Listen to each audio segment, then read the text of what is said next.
श्रीं ह्रीं क्लीं ग्लौं नमः संतोषी मातायै नमः। जय माँ संतोषी।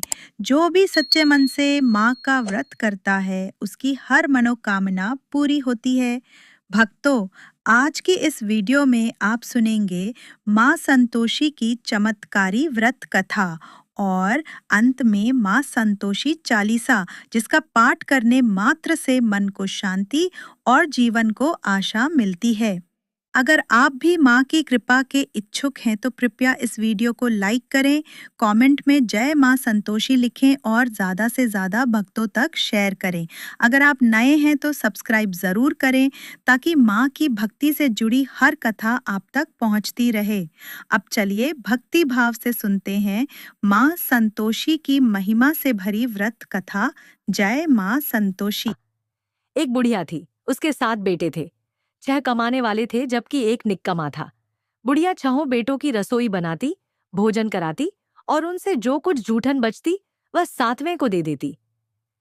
एक दिन वह पत्नी से बोला, देखो मेरी माँ को मुझ पर कितना प्रेम है। वह बोली, क्यों नहीं, सबका झूठा जो तुमको खिलाती है।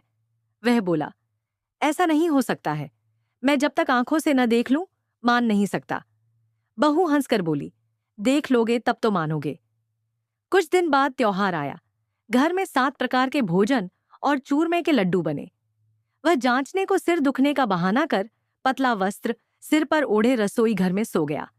वह कपड़े में से सब देखता रहा। 6 भाई भोजन करने आए। उसने देखा माँ ने उनके लिए सुंदर आसन बिछा नाना प्रकार की रसोई परोसी और आग्रह करके उन्हें जमाया। वह देखता रहा। 6 भोजन करके उठे तब माँ ने उनकी झूठी थालियों में से लड्डुओं के टुकड़े उठाकर एक लड्डू बनाया। जूठन साफ कर बुढ़िया माँ ने उसे पुकारा, बेटा 6 भाई भोजन कर गए, अब तू ही बाकी है, उठ, तू कब खाएगा। वह कहने लगा, माँ मुझे भोजन नहीं करना, मैं अब परदेश जा रहा हूँ। माँ ने कहा, कल जाता हो तो आज चला जा। वह बोला, हाँ आज ही जा रहा हूँ। यह कहकर वह घर से निकल गया। चलते समय पत्नी की याद आ गई। वह गौशाला में कंडे उपले थाप रही थी। वहां जाकर बोला, हम जावे परदेश आवेंगे कुछ काल, तुम रहियो संतोष से धर्म आपनो पाल। वह बोली, जाओ पिया आनंद से हमारो सोच हटाए, राम भरोसे हम रहे, ईश्वर तुम्हें सहाय। 2 निशानी आपन देख, धरू में धीर, सुधिमति हमारी बिसारियों रखियो मन गंभीर।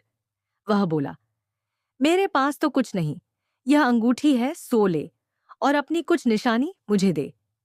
वह बोली, मेरे पास क्या है, यह गोबर भरा हाथ है। यह कहकर उसकी पीठ पर गोबर के हाथ की थाप मार दी। वह चल दिया। चलते चलते दूर देश पहुंचा। वहां एक साहूकार की दुकान थी। वहां जाकर कहने लगा, भाई मुझे नौकरी पर रख लो। साहूकार को जरूरत थी, बोला, रह जा। लड़के ने पूछा, तनख्वाह क्या दोगे? साहूकार ने कहा, काम देखकर दाम मिलेंगे। साहूकार की नौकरी मिली। वह सुबह 7 बजे से 10 बजे तक नौकरी बजाने लगा। कुछ दिनों में दुकान का सारा लेन देन, हिसाब किताब, ग्राहकों को माल बेचना सारा काम करने लगा। साहूकार के 7-8 नौकर थे। वे सब चक्कर खाने लगे। यह तो बहुत होशियार बन गया। सेठ ने भी काम देखा और 3 महीने में ही उसे आधे मुनाफे का हिस्सेदार बना लिया। वह कुछ वर्ष में ही नामी सेठ बन गया और मालिक सारा कारोबार उस पर छोड़कर चला गया। इधर उसकी पत्नी को सास ससुर दुख देने लगे। सारी गृहस्थी का काम करा के उसे लकड़ी लेने जंगल में भेजते। इस बीच घर के आटे से जो भूसी निकलती उसकी रोटी बनाकर रख दी जाती और फूटे नारियल की नारेली में पानी। एक दिन वह लकड़ी लेने जा रही थी। रास्ते में बहुत सी स्त्रियां संतोषी माता का व्रत करती दिखाई दी। वह वहां खड़ी होकर कथा सुनने लगी और पूछा, बहनों, तुम किस देवता का व्रत करती हो और उसके करने से क्या फल मिलता है? यदि तुम इस व्रत का विधान मुझे समझाकर कहोगे तो मैं तुम्हारा बड़ा आसान मानूंगी। तब उनमें से एक स्त्री बोली, सुनो, यह संतोषी माता का व्रत है। इसके करने से निर्धनता, दरिद्रता का नाश होता है और जो कुछ मन में कामना हो सब संतोषी माता की कृपा से पूरी होती है। तब उसने उससे व्रत की विधि पूछी। वह भक्तिनी स्त्री बोली, 1.25 आने का गुड़ चना लेना, इच्छा हो तो 5.25 आने का लेना या 1.25 रुपए का भी सहूलियत के अनुसार लाना। बिना परेशानी और श्रद्धा व प्रेम से जितना भी बन पड़े सवाया लेना। प्रत्येक शुक्रवार को निराहार रहकर कथा सुनना। इसके बीच क्रम टूटे नहीं, लगातार नियम पालन करना। सुनने वाला कोई न मिले तो घी का दीपक जला उसके आगे या जल के पात्र को सामने रखकर कथा कहना। जब कार्य सिद्ध न हो, नियम का पालन करना और कार्य सिद्ध हो जाने पर व्रत का उद्यापन करना। 3 मास में माता फल पूरा करती है। यदि किसी के ग्रह खोटे भी हों तो भी माता वर्ष भर में कार्य सिद्ध करती है। फल सिद्ध होने पर उद्यापन करना चाहिए, बीच में नहीं। उद्यापन में 2.5 सेर आटे का खाजा तथा इसी परिमाण से खीर तथा चने का साग करना।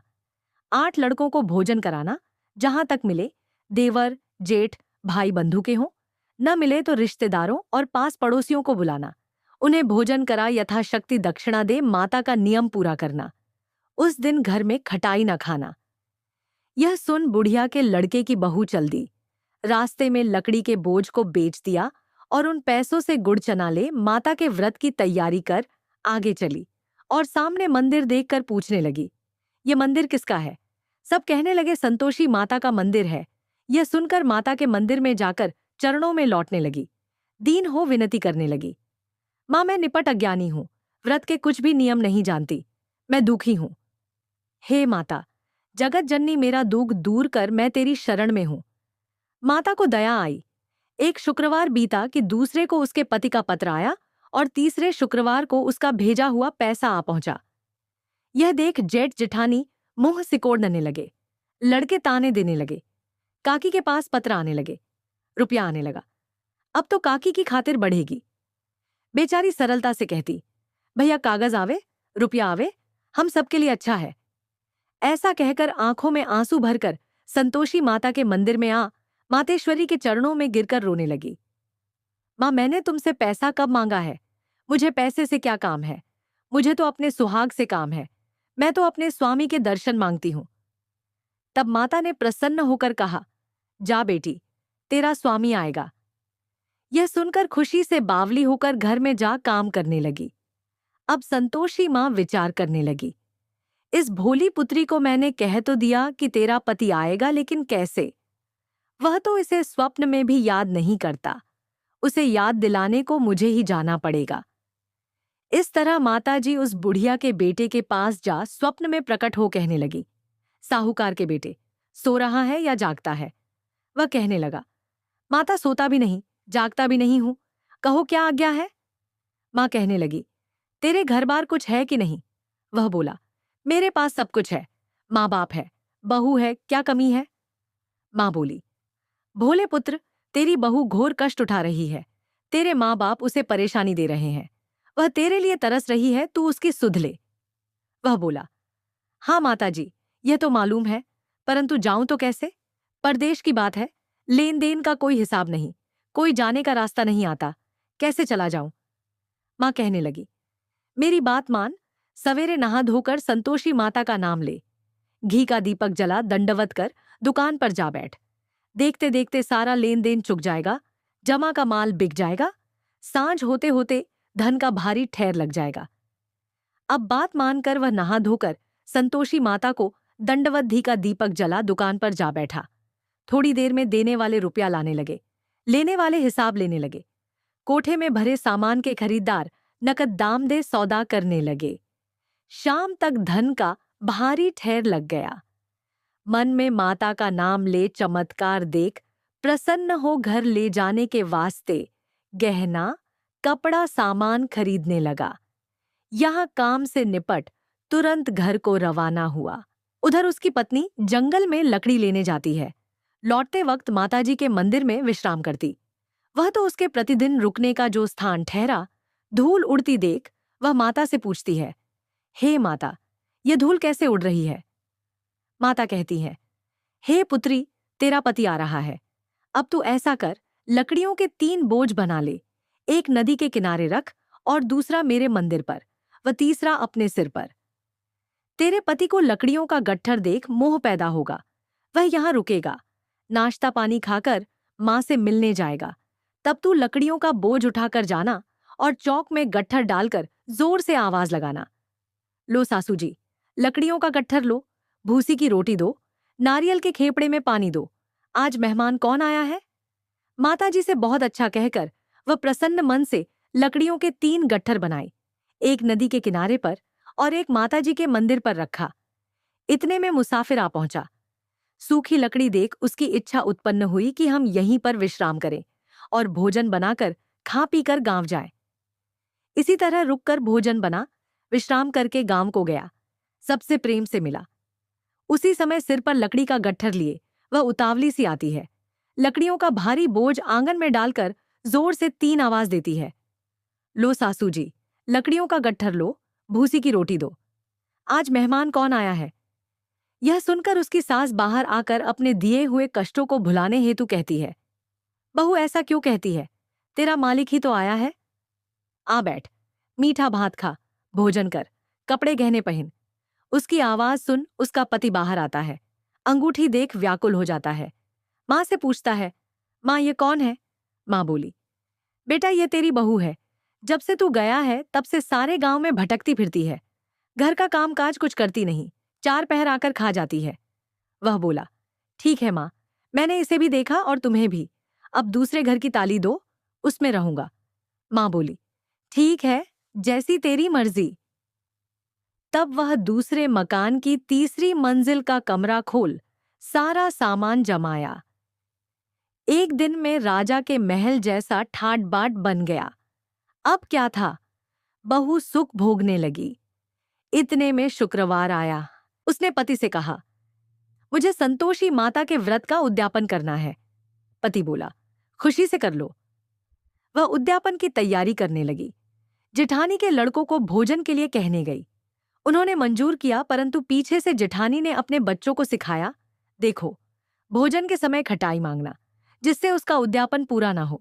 लड़के झीमने आए, खीर खाना, पेट भर खाया, परंतु बाद में खाते ही कहने लगे, हमें खटाई दो, खीर खाना हमको नहीं भाता, देखकर अरुचि होती है। वह कहने लगी, भाई खटाई किसी को नहीं दी जाएगी, ये तो संतोषी माता का प्रसाद है। लड़के उठ खड़े हुए, बोले, पैसा लाओ। भोली बहू कुछ जानती नहीं थी, उन्हें पैसे दे दिए। लड़के उसी समय हट करके इमली खटाई ले खाने लगे। यह देखकर बहू पर माताजी ने कोप किया। राजा के दूत उसके पति को पकड़ कर ले गए। जेठ जेठानी मनमाने वचन कहने लगे, लूट लूट कर धन इकट्ठा कर लाया है, अब सब मालूम पड़ जाएगा जब जेल की मार खाएगा। बहू से यह सहन नहीं हुए। रोती हुई माताजी के मंदिर गई, कहने लगी, हे माता, तुमने क्या किया? हंसाकर अब भक्तों को रुलाने लगी। माता बोली, बेटी तूने उद्यापन करके मेरा व्रत भंग किया है। वह कहने लगी, माता मैंने कुछ अपराध किया है, मैंने तो भूल से लड़कों को पैसे दे दिए थे, मुझे क्षमा करो, मैं फिर तुम्हारा उद्यापन करूंगी। माँ बोली, अब भूल मत करना। वह कहती है, अब भूल नहीं होगी, अब बतलाओ वे कैसे आवेंगे। माँ बोली, जा पुत्री, तेरा पति तुझे रास्ते में आता मिलेगा। वह निकली, राह में पति आता मिला। वह पूछी, कहाँ गए थे? वह कहने लगा, इतना धन जो कमाया है उसका टैक्स राजा ने मांगा था, वह भरने गया था। वह प्रसन्न हो बोली, भला हुआ, अब घर को चलो। कुछ दिन बाद फिर शुक्रवार आया। वह बोली, मुझे फिर माता का उद्यापन करना है। पति ने कहा, करो। बहू फिर जेठ के लड़कों को भोजन को कहने गई। जेठानी ने 1-2 बातें सुनाई और सब लड़कों को सिखाने लगी, तुम सब लोग पहले ही खटाई मांगना। लड़के भोजन से पहले कहने लगे, हमें खीर नहीं खानी, हमारा जी बिगड़ता है, कुछ खटाई खाने को दो। वह बोली, खटाई किसी को नहीं मिलेगी, आना हो तो आओ। वह ब्राह्मण के लड़के लाकर भोजन कराने लगी। यथाशक्ति दक्षिणा की जगह 1-1 फल उन्हें दिया। संतोषी माता प्रसन्न हुई। माता की कृपा होते ही 9वें मास में उसके चंद्रमा के समान सुंदर पुत्र प्राप्त हुआ। पुत्र को पाकर प्रतिदिन माताजी के मंदिर को जाने लगी। माँ ने सोचा, यह रोज आती है, आज क्यों ना इसके घर चलूं? ये विचार कर माता ने भयानक रूप बनाया। गुड़चने से सना मुख, ऊपर सूंड के समान होठ, उस पर मक्खियां भिन्न भिन्न कर रही थीं। दहली पर पैर रखते ही उसकी सांस चिल्लाई, देखो रे, कोई चुड़ैल डाकिन चली आ रही है, लड़कों इसे भगाओ, नहीं तो किसी को खा जाएगी।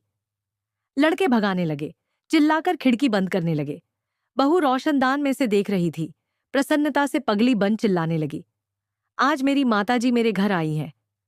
वह बच्चे को दूध पीने से हटाती है। इतने में सास का क्रोध फट पड़ा। वह बोली, क्या उतावली हुई है? बच्चे को पटक दिया। इतने में मां के प्रताप से लड़के ही लड़के नजर आने लगे। वह बोली, मां, मैं जिसका व्रत करती हूं यह संतोषी माता है। सबने माताजी के चरण पकड़ लिए और विनती कर कहने लगे, हे माता, हम मूर्ख हैं, अज्ञानी हैं। तुम्हारे व्रत की विधि हम नहीं जानते। व्रत भंग कर हमने बड़ा अपराध किया है। जगमाता, आप हमारा अपराध क्षमा करो। इस प्रकार माता प्रसन्न हुई। बहू को प्रसन्न हो जैसा फल दिया वैसा माता सबको दे, जो सुने उसका मनोरथ पूर्ण हो। बोलो संतोषी माता की जय। श्री संतोषी माता चालीसा बंदों संतोषी चरण रिद्धि सिद्धि दातार। ध्यान धरत ही होत नर दुख सागर से पार। भक्तन को संतोष दे संतोषी तव नाम। कृपा करहु जगदम्बा अब आया तेरे धाम। जय संतोषी मात अनुपम। शांति दायिनी रूप मनोरम। सुंदर वरन चतुर्भुज रूपा। वेश मनोहर ललित अनुपा। श्वेतांबर रूप मनहारी। माँ तुम्हारी छवि जग से न्यारी। दिव्य स्वरूपा आयत लोचन। दर्शन से हो संकट मोचन। जय गणेश की सुता भवानी। रिद्धि सिद्धि की पुत्री ज्ञानी। अगम अगोचर तुम्हारी माया। सब पर करो कृपा की छाया। नाम अनेक तुम्हारे माता। अखिल विश्व है तुमको ध्याता। तुमने रूप अनेको धारे। को कही सके चरित्र तुम्हारे। धाम अनेक कहाँ तक कहिए। सुमिरन तब करके सुख लहिए। विंध्याचल में विंध्यवासिनी। कोटेश्वर सरस्वती सुहासिनी। कलकत्ते में तू ही काली। दुष्ट नाशिनी महाकराली। संबलपुर बहुचरा कहाती। भक्तजनों का दुख मिटाती। ज्वाला जी में ज्वाला देवी। पूजत नित्य भक्तजन सेवी। नगर बंबई की महारानी। महालक्ष्मी तुम कल्याणी। मधुरा में मीनाक्षी तुम हो। सुख दुख सबकी साक्षी तुम हो। राजनगर में तुम जगदम्बे। बनी भद्रकाली तुम अम्बे। पावागढ़ में दुर्गा माता। अखिल विश्व तेरा यश गाता। काशी पुराधीश्वरी माता। अन्नपूर्णा नाम सुहाता। सर्वानंद करो कल्याणी। तुम्ही शारदा अमृतवाणी। तुम्हारी महिमा जल में थल में। दुख दारिद्र सब मेटो पल में। जेते ऋषि और मुनीषा। नारद देव और देवेशा। इस जगती के नर और नारी। ध्यान धरत है मात तुम्हारी। जा पर कृपा तुम्हारी होती। वह पाता भक्ति का मोती। दुख दारिद्र संकट मिट जाता। ध्यान तुम्हारा जो जन ध्याता। जो जन तुम्हारी महिमा गावे। ध्यान तुम्हारा कर सुख पावे। जो मन राखे शुद्ध भावना। ताकि पूर्ण करो कामना। कुमति निवारी सुमति की दात्री। जयत जयत माता जगधात्री। शुक्रवार का दिवस सुहावन। जो व्रत करे तुम्हारा पावन। गुड़ छोले का भोग लगावे। कथा तुम्हारी सुने सुनावे। विधिवत पूजा करे तुम्हारी। फिर प्रसाद पावे शुभकारी। शक्ति सामर्थ हो जो धन को। दान दक्षिणा दे विप्र को। वे जगती के नर और नारी। मन वांछित फल पावे भारी। जो जन शरण तुम्हारी जावे। सो निश्चय भव से तर जावे। तुम्हरो ध्यान कुमारी ध्यावे। निश्चय मन वांछित वर पावे। सद्भा पूजा करे तुम्हारी। अमर सुहागिन हो वै नारी। विधवा धर के ध्यान तुम्हारा। भव सागर से उतरे पारा। जयति जयति जय संकट हरनी। विघ्न विनाशन मंगल करनी। हम पर संकट है अति भारी। वेगी खबर लो मात हमारी। निश दिन ध्यान तुम्हारो ध्याता। दे भक्ति वर हमको माता। ये चालीसा जो नित गावे। सो भव सागर से तर जावे।